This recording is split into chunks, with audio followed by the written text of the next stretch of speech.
आणि आता बातमी येते थेट पुण्यामधून। पुण्यामध्ये भाजपची सत्ता येणार, गणेश बिडकर यांनी हा विश्वास व्यक्त केलेला आहे। 120 हून अधिक जागांवर भाजप विजयी होईल असा बिडकर यांचा दावा आहे। पुण्याचा महापौर भाजपचाच असेल असं देखील गणेश बिडकर म्हणतात। याबाबत गणेश बिडकर यांच्याशी बातचीत केली आमचे प्रतिनिधी चंद्रशेखर भांगे यांनी।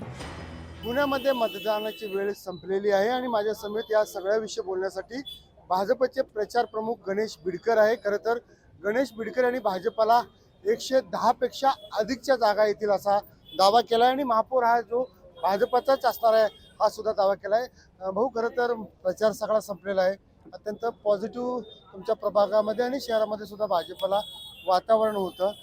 कशा पद्धतीने बघता आता?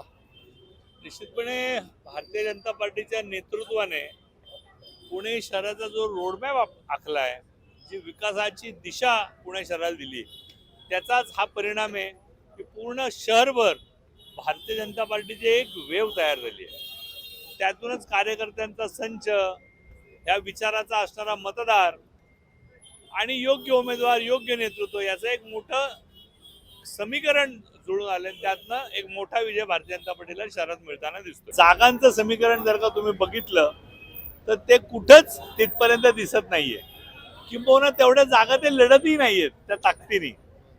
आणि त्यामुळं हा सगळा फसवा प्रचार आहे। भारतीय जनता पार्टीच एकमेव उमेदवार पक्ष आहे की ज्यांच्याकडं 165च्या 165 उमेदवार सक्षमरित्या आम्ही लढलो। मग कुठनं येणार यांची सत्ता? त्यामुळे भारतीय जनता पार्टी 165 जागा क्षमतेने लढली आहे। भारतीय जनता पार्टी 120 जागा निवडून येणार। आपण पाहिलं की भारतीय जनता पार्टी जी आहे ते 120 जागावरती निवडून येणारा हा दावा जो आहे तो भाजपचे जे प्रचार प्रमुख होते शहराचे गणेश बिडकर यांनी केलेला आहे। लोकशाहीसाठी मी चंद्रशेखर भांगे। लोकशाही मराठी ऐका, पहा, जागरूक रहा।